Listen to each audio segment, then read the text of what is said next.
Good morning friends. आज है 25 जून और सुबह के बज रहे हैं 6।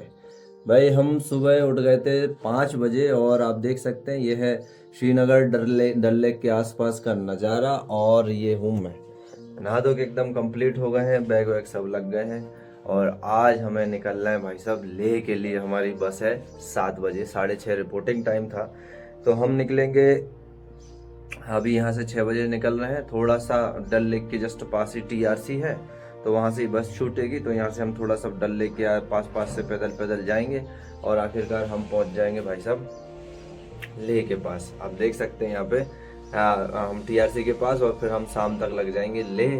तो आज का पूरा सफ़र जो एकदम एडवेंचर वाला होने वाला है, क्योंकि हमें रास्ते में हाई पासेस मिलेंगे, जोजिला पासेस मिलेगा, कारगिल मिलेगा, सोनमर्ग मिलेगा और इसी के साथ साथ आगे चल के हमें बहुत सारे जो है ऐसे ऐसे ऐसे स्थान मिलेंगे हाई पासेस वाले कि भाई मज़ा ही आ जाएगा।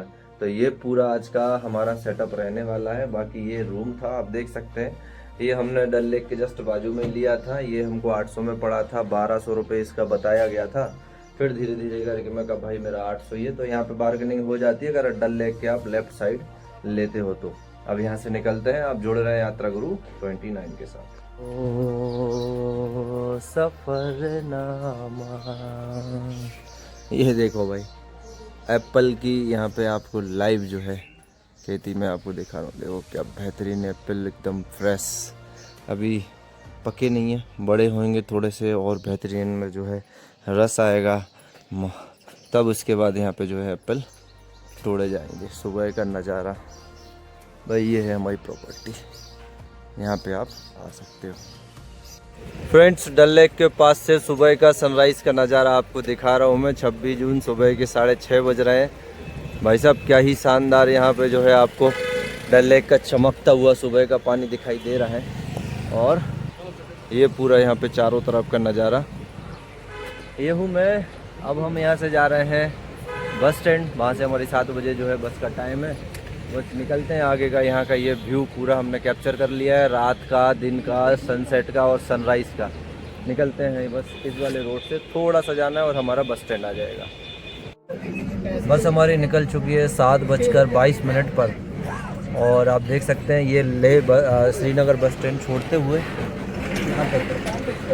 अभी देखते हैं ले कितने बजे लगते हैं हम। ये टीआरसी बस स्टैंड के बाजू में ही आपको जो है ये ऑफिस दिखेगा और यहाँ से ही आपको ले की बस सुबह 7 बजे के करीब निकलते हुए दिखेगी।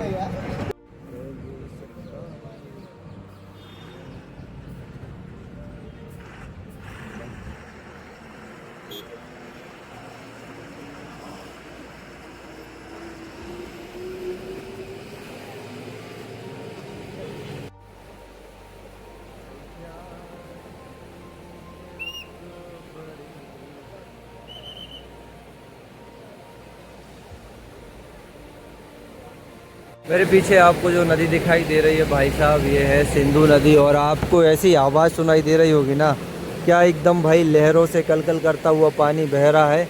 ये सीधा रोड निकल गया आपकी लेह की तरफ। ये ब्रिज आपको अपोजिट साइड से कनेक्ट करता है भाई। क्या वादियों के बीच में भाई इतना सुंदर नज़ारा, कैमरे में पता नहीं आपको कैसा नज़र आ रहा होगा, लेकिन अगर आप रियल में इसको देखोगे ना भाई, आप ग्लैड हो जाओगे। आप अंदर से ऐसा फील करोगे ना, क्या गजब जगह भगवान ने बनाई है भाई, क्या ही वादियाँ हैं। दोस्तों, आपने अक्सर सुना होगा कि मंजिल से खूबसूरत सफ़र होता है, लेकिन आज जो रास्ता हम तय करने वाले हैं वो सिर्फ एक सफ़र नहीं है, बल्कि ज़िंदगी भर याद रहने वाला एक ख्वाब है।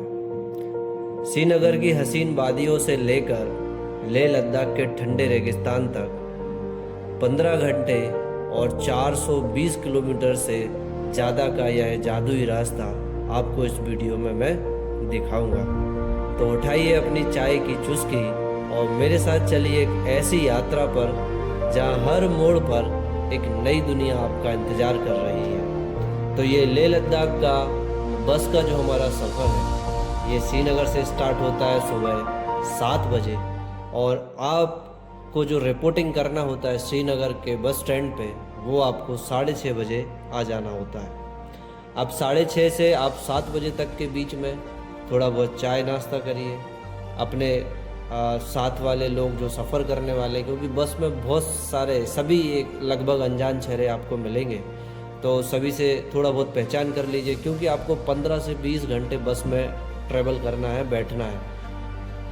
ये जो लोग आपको मिलेंगे ये अपने मन में, दिल में, दिमाग में एक नई दुनिया का ख्वाब लेके इस बस में बैठे होंगे, जैसे कि आप बैठे हो। तो बढ़िया से सफ़र को एंजॉय करते करते आप आखिरकार 8 से 10 बजे के बीच में लेह बस स्टैंड पहुंच जाते हो। ये ऐसा जो सफ़र है, रास्ते में आपको इतनी खूबसूरत वादियाँ देखने को मिलेंगी, क्योंकि जब आप श्रीनगर से लेह की तरफ जा रहे होगे तो श्रीनगर का एक वो ग्रीन, एक हरा भरा इन्वामेंट और रेगिस्तान के वो लद्दाख के वो रेगिस्तान वाले पहाड़, आपको ऐसा फील होगा कि आप एक हरी भरी दुनिया से एक रेगिस्तान वाली दुनिया में आ गए।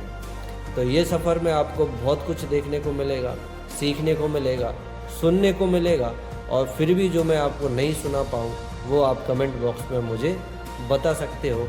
आपकी कमेंट्स की मेरे लिए बहुत वैल्यू है।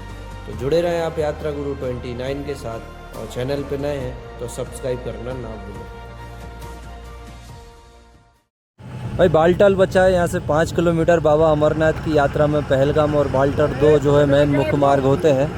तो बहुत सारे लोग बालटाल से भी आना पसंद करते हैं, क्योंकि बालटाल से जो है ट्रैकिंग वो मात्र 14 किलोमीटर है, और पहलगाम से वो करीब 32 से 40 किलोमीटर के बीच में पड़ता है। तो श्रीनगर और सोनमर्ग क्रॉस करते ही आप बालटाल पहुँचते हो। बालटाल से आपको जो है बाबा अमरनाथ जी का पवित्र गुफा का दर्शन होता है, और यहाँ पे आप देख सकते हो बाबा अमरनाथ जी की छवि आपको पहाड़ों में दिखाई देने लगी है। जैसे कि आप अमरनाथ की यात्रा करते हो तो पहाड़ आपको ऐसे ही स्नो कवर दिखाई पड़ते हैं। तो यहाँ पे आप देख सकते हैं भाई, ये लेह बस का सफ़र जो है आपको बालटाल मार्ग से होते हुए आगे कारगिल पहुँचाता है। जुड़े रहे आप यात्रा गुरु 29 के साथ। ये देखने लगा है भाई साहब बालटाल का बेस कैंप। अभी 3 जुलाई से बाबा अमरनाथ की यात्रा स्टार्ट होगी, तो कई हजारों लाखों भक्त लोग बाबा महाकाल अमरनाथ जी का नाम देते हुए बालटाल मार्ग से सफ़र करेंगे। जो पहलगाम मार्ग से करते हैं वो बालटाल से रिटर्न आते हैं, और कुछ लोग बालटाल से ही जाते हैं, बालटाल से ही वापस आते हैं। भाई क्या गजब का यहाँ पे जो है आपको कश्मीर वैली का सीन नज़र आ रहा है। बाबा अमरनाथ जी का ये पवित्र स्थान, नदियाँ, वादियाँ, पहाड़, पर्वत, बर्फ और ठंडी ठंडी बहती हुई एकदम पवित्र और साफ हवाएं। भाई बस पहुँच गई है हमारी बालटाल, और यहाँ से कंटिन्यू हमें सफ़र करना है अभी लद्दाख तक का, लेह तक का। श्रीनगर से निकलने के बाद जब सोनमर्ग यानी सोने के मैदान से हमारी बस गुजरती है, तो चारों तरफ फैली हरियाली और बर्फीली चोटियाँ आपका दिल जीत लेते हैं। लेकिन असली एडवेंचर तो यहाँ से शुरू होता है जैसे ही आप सोनमर्ग टनल से होते हुए आगे क्रॉस करते हो। कुछ घंटे बैठने के बाद आप पहुँचते हो जोजिला पास, जहाँ से एडवेंचर वाला सफ़र स्टार्ट होता है, और आप रियल जो है लद्दाख में एंटर कर जाते हो। जोजिला पास अभी आप वीडियो में देख रहे हो, थोड़े आगे चल के आएगा, लेकिन इसके बारे में अगर मैं आपको बताऊं तो समुद्र तल से करीब 11,500 फीट की ऊंचाई पर बनी है पतली, कच्ची और घुमावदार जो सड़कें हैं। एक तरफ ये देखिए भाई, हम बिल्कुल बालटाल का जो बेस कैंप है उसके जस्ट ऊपर से निकल रहे हैं। अगर आप यहाँ से अमरनाथ जी की यात्रा करना चाहते हैं तो आप बालटाल तक, यहाँ तक आपको आना पड़ेगा, और हमको यहाँ से श्रीनगर से यहाँ तक आने में करीब 3 घंटे का टाइम तो लग ही गया है। अब बस चली थी 7:30 बजे और 11 बजने वाले हैं, तो 3-3.5 घंटे का टाइम आपको श्रीनगर से बालटाल तक का बैठेगा। और उसके बाद जो है यहाँ से आपका पैदल ट्रैक स्टार्ट हो जाएगा बाबा अमरनाथ के लिए। जहाँ आप नीचे उतरते हो ना अमरनाथ जी का दर्शन करने के बाद, तो यहाँ से आपको जम्मू तक की सीधी लगी बस जो है कॉन्वॉय के साथ आराम से मिल जाएगी। पहाड़, दूसरी तरफ गहरी खाई। यहाँ ड्राइवर की जो महारत और यात्रियों की जो धड़कन है, दोनों का टेस्ट होता है। लेकिन खिड़की के बाहर का नज़ारा बस देखते ही बनता है। ये वही समझ सकता है जो इस समय इस खिड़की पर बैठा हुआ है। हालांकि वीडियो में भी आपको इस एडवेंचर का थोड़ा बहुत फीलिंग आ सकता है, लेकिन भाई अगर आपको रियल फील करना है, रियल अनुभव करना है, तो आपको इस जगह पे होना बनता है। तो इस जगह पे होने के लिए सबसे पहले तो आपको एक प्रॉपर सा प्लान करना होगा और वहाँ पे आपको जाना होगा। जोजिला पार करते ही हवा में अचानक से ठंडक बढ़ जाती है और नज़ारे बदलने लगते हैं। अब हम दाखिल हो चुके हैं एक ऐसी जगह जिस जगह को आप कभी ना कभी किसी न किसी वीडियो या रील में आपने देखा होगा। इसको हम बोलते हैं जोजिला का एंट्री पॉइंट। यहाँ से अब आपको सबसे ठंडा इलाका देखने को मिलेगा और जैसे ही आप थोड़े आगे बढ़ते हो आपको द्रास नाम की एक ऐसी जगह है जिसे भारत का सबसे ठंडा और दुनिया का सबसे ठंडा इलाका माना जाता है। सर्दियों में पारा -45 -45 डिग्री तक चला जाता है। भाई हमें 11,600 फीट की ऊंचाई पे अब यहाँ से हमको जो है जोजिला एल्टीट्यूड पे हम बिल्कुल आ चुके हैं। अब यहाँ से बस हमको आगे पड़ेगा कारगिल। और भाई साहब यहाँ पे जो माहौल है बहुत ही खुशनुमा माहौल है। यहाँ पे भाई नीला आसमान, बादल हो रखे हैं, स्नो कवर माउंटेन्स आपको नज़र आ रहे हैं और एक अच्छा खासा बुग्याल टाइप का यहाँ पे हमको एक मैदान नज़र आ रहा है। जब कारगिल आने वाला है, हमने जोजिला क्रॉस कर लिया है। चारों तरफ जो है डेजर्ट माउंटेन आपको नज़र आ रहे हैं। यहाँ पे पेड़ पौधे नहीं है माउंटेन पे। और भाई ऐसी ठंडी हवा आ रही है ना, बाय गॉड मज़ा ही आ जाएगा भाई साहब। यहाँ पे हमने हमारी अभी जैकेट नीचे रखी है तो हमने निकाली नहीं है और शॉल निकाल लिया, ऊपर रखा था। हवा तो चल ही रही है बहुत तेज़। बाकी सब देखते हैं, मतलब लद्दाख का माहौल आपको कारगिल से फील होने लगेगा। कुछ इस तरीके का यहाँ पे नज़ारा हो रखा है। और ये Guinness book of world record में रजिस्टर्ड है, जिसका नाम है world second coldest place Dras. यहाँ से गुजरते हुए जब आप पहाड़ियों को देखते हैं तो दिल अपने आप भर आता है, क्योंकि यही वो पावन धरती है जहाँ हमारे देश के जाबाज वीरों ने देश के लिए अपनी कुर्बानी दी थी। कारगिल और वॉर मेमोरियल को सलाम करते हुए हम हमारी बस आगे की तरफ बढ़ चलती है।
भाई पहुंच गए हैं कारगिल। 2 बजे का टाइम हो चला है और आप देख सकते हैं कारगिल बसा है। ये पूरा माउंटेन्स जो देख रहे हैं आप, ये बढ़िया रॉक माउंटेन्स के एकदम बीचों बीच ये जो मार्केट है, ये कारगिल का मार्केट है।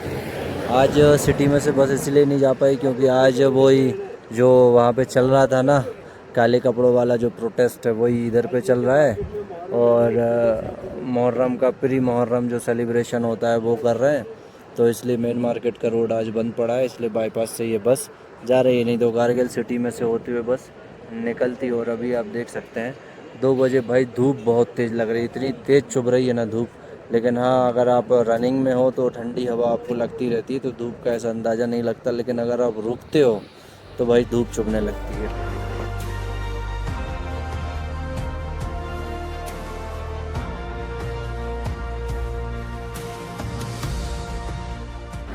भाई साहब कारगिल में बढ़िया से लंच हो गया है, 2:30 बज गया है, और 2:30 बजे सभी बस वाले ने जो है लंच वगैरह कर लिया। अब निकलते हैं कारगिल से और पहुंचते हैं, देखते हैं कितने बजे से।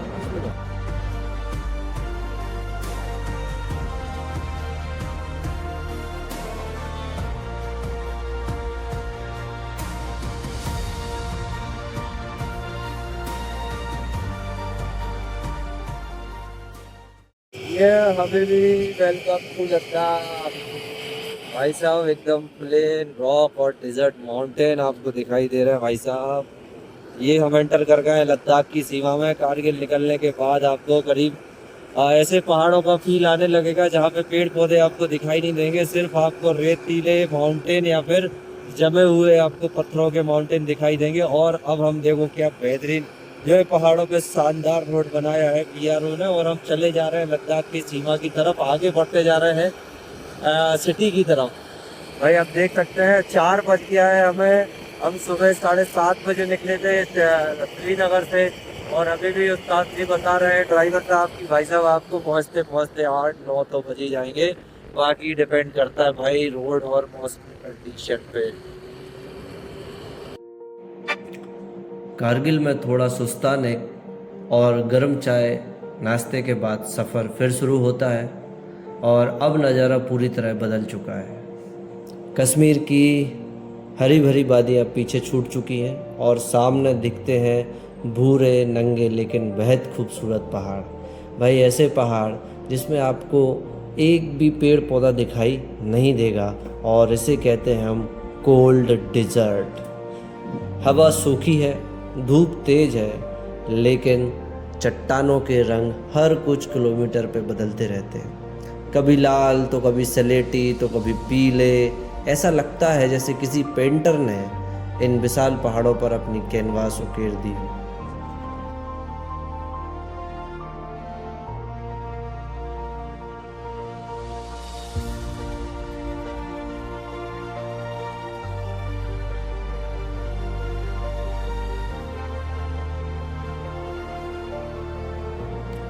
आगे बढ़ते हुए हम पार करते हैं अब फोटुला पास, जो श्रीनगर लेह हाईवे का सबसे ऊंचा पॉइंट है। करीब 13,479 फीट इसकी हाइट है। और इसके बाद आता है लामा यूरो। भाई साहब लामा यूरो अपने आप में एक अलग ही स्थान है। यहाँ की मोनेस्ट्री बहुत फेमस है, और इसे देखकर लगता है जैसे हम पृथ्वी पे नहीं बल्कि चांद पे आ गए हैं, क्योंकि लामा यूरो को हम मून लैंड भी कहते हैं या लोग कहा करते हैं। और हाँ, रास्ते में पड़ता है आपको अभी आगे चल के मशहूर मैग्नेटिक हिल। कहा जाता है यहाँ गाड़ियाँ अपने आप न्यूट्रल में भी ऊपर की तरफ खींचने लगती हैं। क्या यह सच है या तो सिर्फ आंखों का धोखा? आप कमेंट में ज़रूर बताइए।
6:30 बज गए हैं। ये बस का 3rd स्टॉप है। पहली बार रुका बस ब्रेकफास्ट के लिए, फिर रुका बस लंच के लिए, और अभी है भाई साहब चाय नाश्ते के लिए। और शाम के 6:30 बज गए हैं, हम पहुंच गए खालसी। यहाँ से भी देखा जाए तो अभी करीब 100 किलोमीटर के अराउंड बचा हुआ है, थोड़ा सा कम होगा, 90-100 के आसपास अभी लेह हमारा बचा हुआ है। तो यहाँ से 2.5 से 3 घंटे तो मान के चलो भाई। और आप ये देखो अभी खालसी का जो है एल्टीट्यूड डाउन है, तो अभी इतनी कुछ ज़्यादा ठंड वगैरह तो नहीं है, लेकिन हाँ हवा ठंडी चल रही है। चारों तरफ से पहाड़ से घिरा हुआ है, बस एकदम पैक है भाई। करीब 35% बस में अपनी अपनी सिटिंग पे बैठे हुए हैं। तो यहाँ से सब चाय नाश्ता करते हैं और निकलते हैं लेह की तरफ। ये देखिए भाई BRO ने क्या शानदार रोड बनाया है यार, श्रीनगर टू लेह में। भाई साहब BRO का काम ही अलग है यार। शाम ढलते ढलते सिंधु नदी के किनारे किनारे चलते हुए हम आखिरकार अपनी मंजिल पहुंच जाते हैं, जिसका नाम है लेह। श्रीनगर की हरियाली से शुरू हुआ यह सफ़र लद्दाख के पथरीले और शांत पहाड़ों पर ख़त्म होता है। इस बस यात्रा ने सिखाया कि ज़िंदगी में कभी कभी रफ्तार धीमी करके खिड़की से बाहर देखना कितना ज़रूरी है। अगर आपको यह खूबसूरत सफ़र पसंद आया हो तो वीडियो को लाइक करें, शेयर करें और चैनल को सब्सक्राइब करना ना भूलें। और आगे के सफ़र के लिए जुड़े रहें आप इस वीडियो के साथ, क्योंकि अब जो सफ़र है मैं आपको लद्दाख टूर का करवाने वाला हूँ, जिसमें आपको लेह के डिफरेंट टूरिस्ट प्लेस को दिखाई पड़ेंगे और आपको नई जानकारी देखने को मिलेगी। तब तक के लिए जुले, नमस्कार।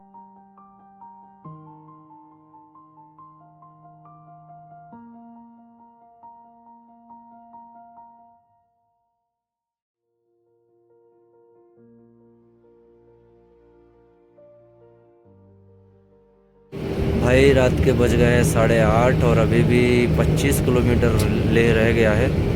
मुझे लगता है अब 9 बजे तक लेह लग जाएंगे। और ये देखो आप बस की आगे की कंडीशन जो है, लाइट वगैरह सब जल गई हैं। और अभी हम संगम पॉइंट पे हैं। संगम पॉइंट वहाँ से मुझे लगता है 25 से 30 किलोमीटर के आसपास होगा।